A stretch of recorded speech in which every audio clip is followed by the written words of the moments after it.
What's up, college sports fans? I'm Stucky. I'm Colin Wilson. I'm Mike Calabrese. I'm Maria Marino. I'm Charlie DiSturco, and we're excited that the Big Bets on Campus brand is launching its very own YouTube channel. You'll be able to find every episode of the BBOC podcast, live shows, and other college sports content on this new channel. Not only will the channel be dedicated to betting on college sports, but you'll also be able to find exclusive interviews with former college athletes, college football power rankings, and updates on other topics like the brand new College Football 25 video game series and the ins and outs of the recruiting trail all the way down to the transfer portal.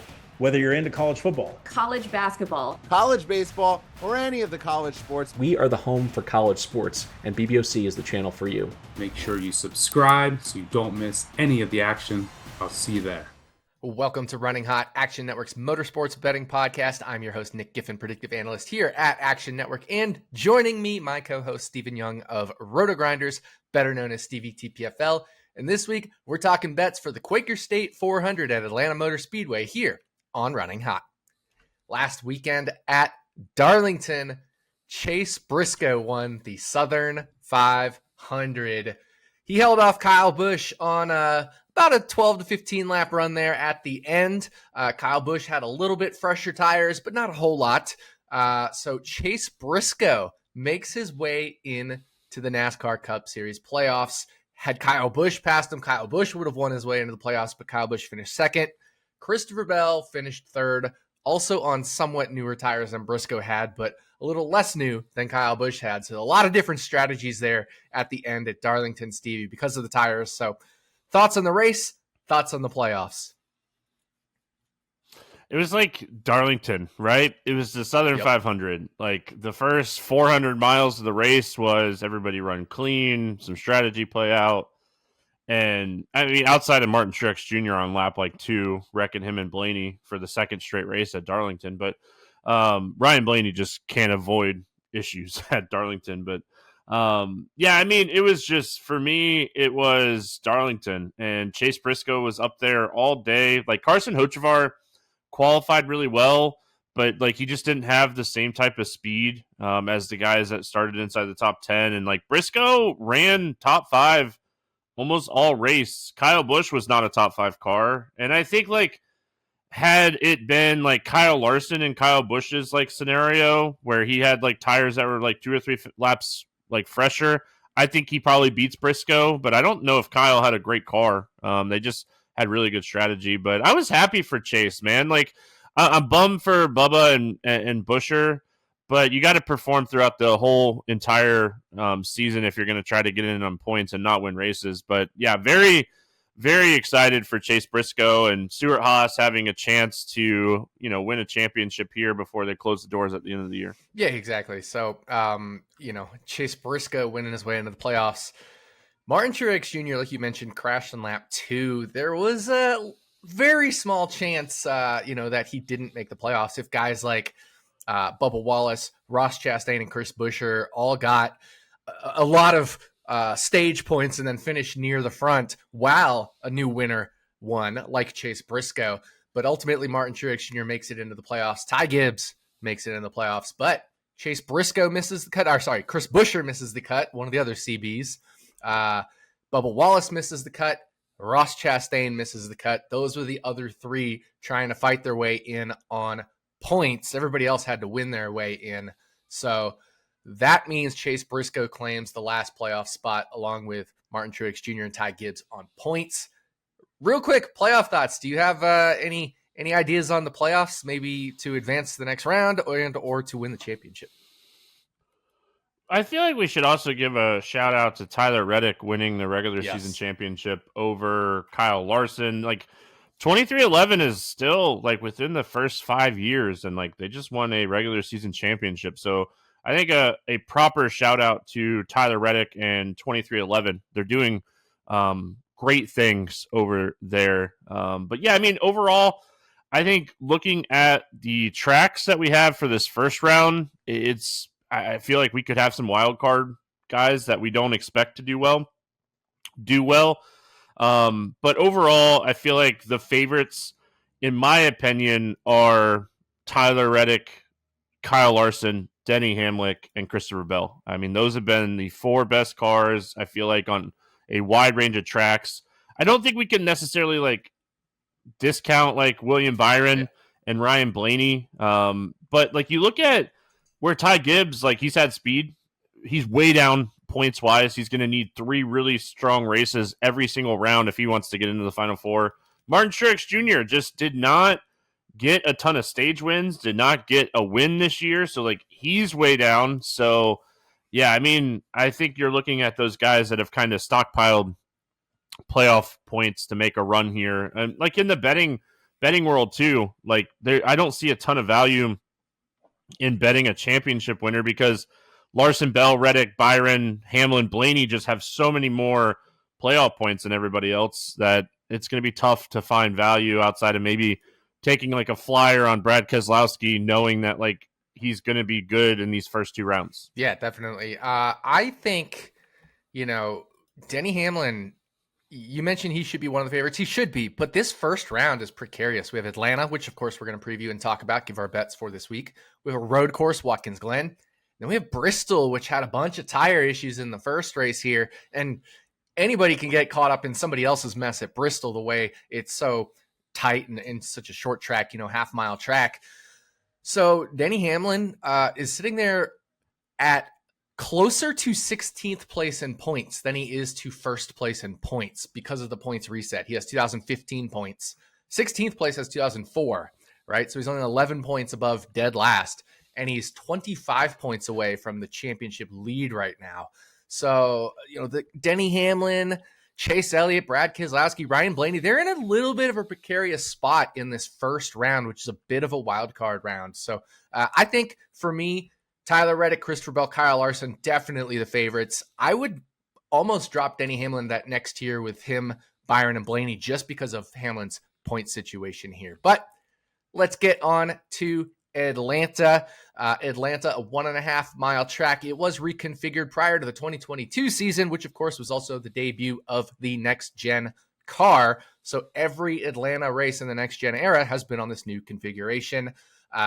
It got repaved, reconfigured a little bit to change some of the characteristics of the turns a little bit, but mainly the big thing is the package that we run here now is the super speedway drafting type package. So we get kind of this hybrid of 1.5 mile / drafting track. Although I will say, Stevie, that very first Atlanta race this year, as the track started to age a little bit, was amazing. One of the best races of the year. What do you expect from Atlanta? Yeah, I mean, we finished at night the first time we were here earlier this year. This is going to be in the heat of the day. These cars are going to be slipping and sliding. It's a drafting track, but things happen so much faster at Atlanta than they do at Talladega and Daytona. Like, there's just not as much room at Atlanta track-wise. The middle lane is the preferred lane here. And, when we go to Daytona and Talladega, that you want to be on the top lane. So you see guys try to get off the bottom as fast as possible at Atlanta and try to get into that middle lane and not even, like, necessarily the high lane. So it's interesting. It's fast, and it happens so quick that, I mean, it's a drafting track with a 1.5 mile, racetrack, and it's just, gosh, little blocks turn into big things, and we've seen I wouldn't say we've had an underdog winner at Atlanta where we get underdog winners at Talladega and Daytona all the time. I wouldn't necessarily call Daniel Suarez an underdog winner. He has 3 top 5s in the 5 races here with the next gen car. So like he has run really well here. So, I mean, you look at the winners, Chase Elliott, Byron 1-2, Logano 1-1, and then Suarez. So it's like, it's not as wild card as Daytona and Talladega, but you definitely want to run up towards the front because a lot of stuff happens here in the middle of the race. Yeah, I agree with all that. Although, to your point, while it is, it hasn't been an underdog winner type race, Suarez was, I think, 40-50 to 1 in the first race this year. Yeah. And we've seen guys like Eric Jones's, Ricky Stenhouse's, those kinds of names, the ones who are really aggressive on drafting, lead laps here. I remember both Eric Jones and Stenhouse, I think, had tire issues in the very first Atlanta race while in the lead, as did, I think, Ross Chastain. Like, that very first Atlanta race was hard on the tires, but doesn't seem to have tire issues ever since then. But you get the idea that some of these guys that are in the double-digit odds, even in the higher double-digit odds, do have a chance to lead laps here.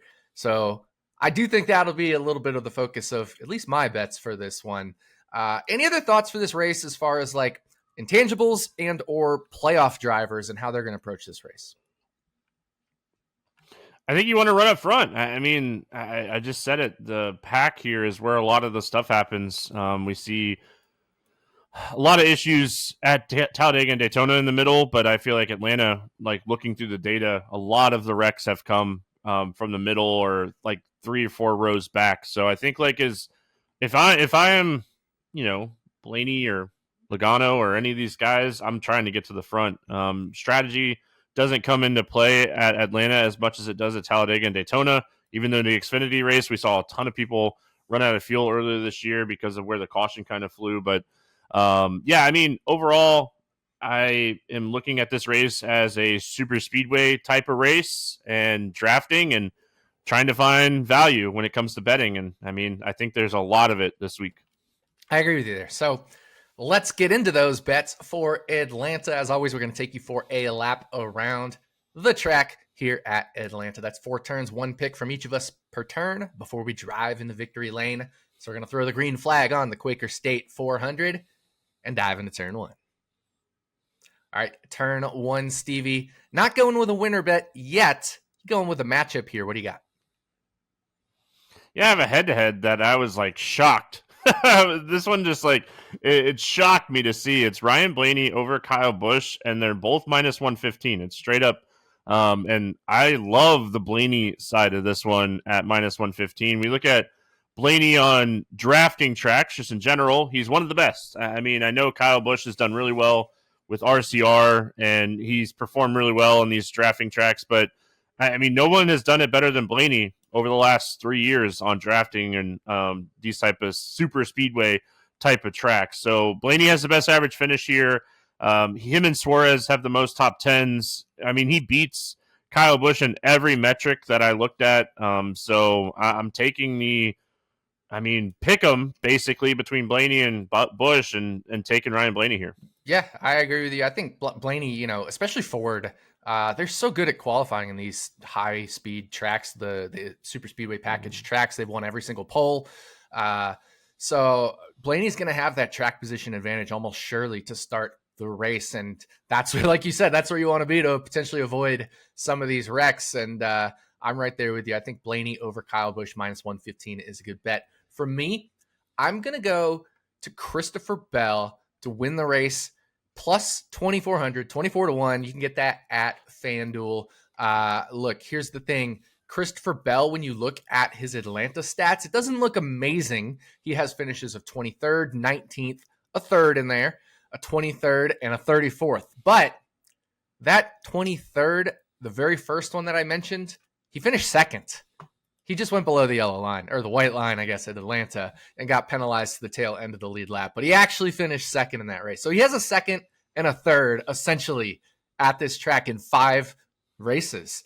He's very good here. He's gotten solid stage finishes. He's just, sometimes gotten caught up in things or gotten shuffled out late. But, I mean, we're getting one of the best cars here in the whole series, I should say, at 24 to 1 for a driver who's finished 2nd and 3rd here. I'm just going to take Christopher Bell at that number and run with it. Yeah, when you look at like the speed just in general for Atlanta, a lot of the drivers that are up towards the top of speed are, the favorites to win this race, because speed doesn't necessarily matter at Atlanta as much as it used to, obviously. But handling does, and we have just seen that like these cars that are fast usually typically have really good handling as well. So Bell, I mean, he ranks 5th in speed in the next gen era at Atlanta, which is exactly the same amount of time as these since they redid the track. I miss old Atlanta. I'm not going to get into a rant, but I miss old Atlanta. But yeah, I like Bell. I like Bell is my favorite to win the championship, so I obviously want him to run well. Yeah, I'd like him. I don't know, maybe call it a gut feel or something, but I also have value on this in my model, so I'm going to take Christopher Bell 24 to 1. So that's turn 1. We're going to dive into turn 2. All right, Stevie, pushing you through turn 2 here. We got a couple of Ford drivers. What do you got? Yeah, I'm going to go to Chase Briscoe at 50 to 1 to win this race. I bet a quarter of a unit on this one. And this is just, when you look at the playoffs, there's only a few NASCAR teams that are 4-car teams anymore. And this is the only one that has one driver in the playoffs. So it's a whole organization getting behind one guy. And we kind of saw it last week. Like, all the Stewart-Haas cars were fast. And we come to find out that, like, a lot of the setups are very similar for the Stewart-Haas cars last week. So it's going to be a whole organization behind Briscoe until he's out. So I feel like Chase Briscoe at 50 to 1. I'm willing to throw a flyer on this. I mean, Ford, we just talked about it. We were just at Daytona, and Ford just absolutely dominated qualifying. I expect the same here for Atlanta, and track position is so important this week at Atlanta. So I'm just going to take a flyer on Briscoe at 50 to 1, and I think that you're getting a playoff driver to win a race in the playoffs at 50 to 1, and you just got to throw a little money at it. I'm right there with you. I'm on this bet as well myself. I think when you have, 3 teammates, like you said, who aren't in the playoffs, they have a good chance to push you to the win if they can do so, to be, good team players. And yeah, this team is disbanding, so maybe there will be a little bit of fighting for themselves amongst teammates, but that would be in the event that maybe Chase Briscoe isn't there with you, because I think all of these drivers know what's at stake here. No, it's more important to be a team player than to steal a win for themselves. That, again, doesn't mean that makes the other teammates bad bets, because I will be talking about one of them. It just means it's something to be mindful of and should elevate Chase Briscoe here as well. So I'm right there with you on Chase Briscoe for this race. For my turn 2 pick, I'm going to go to a different Ford driver. I'm going to take Todd Gilliland. And Todd Gilliland, he started towards the front of the first Atlanta race earlier this year. And guess what he did? He led a whole bunch of laps. He was really aggressive. I remember Joey Logano getting kind of mad at Todd Gilliland, who's his kind of pseudo teammate, because they have that Penske alliance, for grabbing and being aggressive with some track position. I think Joey Logano got mad at Daytona with Todd Gilliland for the same thing as well. But Todd Gilliland has been aggressive at these super speedway races, trying to grab the lead, trying to run out front. He led 58 laps in the first Atlanta race, most of any driver. Ended up finishing 26th, but that wasn't, really through any fault of his own. He got caught up in one of those messes. He finished 4 laps down, but he finished 10th and 6th in the 2 stages. So 40 to 1 for Todd Gilliland is my turn 2 pick. You got me excited. I was like, top Ford 41. almost did that, yeah. Yeah, I mean, I like Todd Gilliland. Like you said, he was very, very aggressive. And we've seen this with Michael McDowell, too, where they're just really aggressive on blocking at the front. And they just have a ton of speed when it comes to qualifying. I mean, Front Row Motorsports and Ford in general has figured out qualifying on these drafting tracks, we'll call them. And I mean, yeah, he has 4 top 10s this year. He wants a win. He doesn't have a win yet. He's locked in for a ride next year. I mean, what better way to make your sponsors happy than go out and win this race? So yeah, I'm with you on Gillen. I like him a lot. Alrighty, so 2 turns down, 2 turns to go. We're gonna push each other down the backstretch. Give us a little bump draft in the turn 3. All right, turn 3, Stevie. Looks like you're going to a top 10 bet here. Well, I'm staying on the outright train, man. For me, I'm just gonna sprinkle some outrights and sit back, relax, and watch the race. But you got a top 10 bet here. What is it? Yeah, so I mean, personally, anytime I can get Kyle Larson at plus money for a top 10, I'm gonna bet it. I don't care the track. Like, he's just so fast and talented everywhere. So Kyle Larson, top 10. Plus 115 is where I bet this. On the Hard Rock app, it's plus 110 right now. I'm still okay with plus 110 when it comes to this bet. Any plus money Kyle Larson bet, I really don't care. And I know he has like this track record of like, oh, well, he's not good on speedway races. That's fine. He was one of the fastest cars here earlier this year and was just in the wrong place at the wrong time. Hendrick in general has been extremely fast at Atlanta since the redone Atlanta, and Larson has finished outside the top 30 in 4 of the 5 races here. So why am I betting it? Well, I'm betting the speed. I'm betting the talent. I'm betting the speed. And I mean, again, like anytime I can get Kyle Larson at plus money, I'm going to take it. And I feel like he's going to be aggressive. He has the point lead to be aggressive this weekend. So, Kyle Larson's going to try to run up front. And as much as I don't want to bet his outright, I do like his top 10. Yeah, well, Kyle Larson earlier this year finished 2nd and 4th in the 2 stages. So that's aggressive. That's running towards the front. I agree. I think you're going to see more of the same. It's just a matter of not getting caught up in the mess. And if he doesn't get caught up in the mess, which he did in the first race, he ended up finishing in 32nd place, only finished 222 out of the 260 laps, got caught up in an accident there. But if he doesn't get caught up in an accident, it's a pretty good bet he's going to be inside that top 10. So right there with you, I think that makes a lot of sense. Like I said, I'm sprinkling outrights on this one, sitting back, relaxing, and enjoying, not putting, very heavy units on these, maybe 10th a unit, 0.2 units, quarter units, just depending on the odds, a little bit more on Christopher Bell, a little bit less on the longer shots. And my turn 3 pick, Stevie, you know where I'm going with this one, right? Always got to go. Oh, yeah. Always got to go Ricky Stenhouse at Drafting Tracks. Yeah, I bet this too. So yeah, exactly. So Ricky Stenhouse Jr. at Drafting Tracks. We just bet him if he's 40-1 or longer. Ricky Stenhouse Jr. has led laps at Atlanta in 4 of the 5 Atlanta races in the next gen era, in the drafting era, including 22 in that first race where he ended up blowing a tire from the lead. So this is another guy who's aggressive, wants to run out front, has run out front at pretty much every single Atlanta race. He and Eric Jones formed a great tandem earlier this year at Atlanta.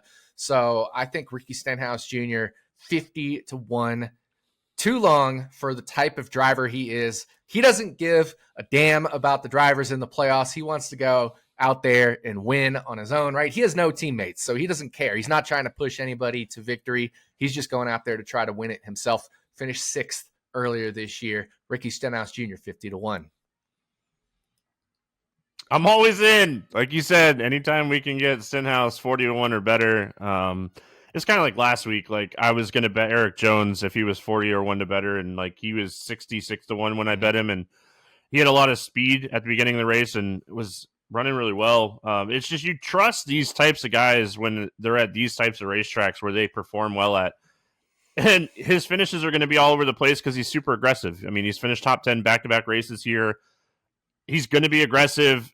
The sponsorship for JTG kind of up in the air for next year, even though Stenhouse is coming back. So let's get a win, right? Like that's his next 10 races is, hey, let's go win something, show everyone we can still do it, and, try to make some money for next year. Absolutely. So Ricky Stenhouse Jr., 50-1 is my turn 3 pick.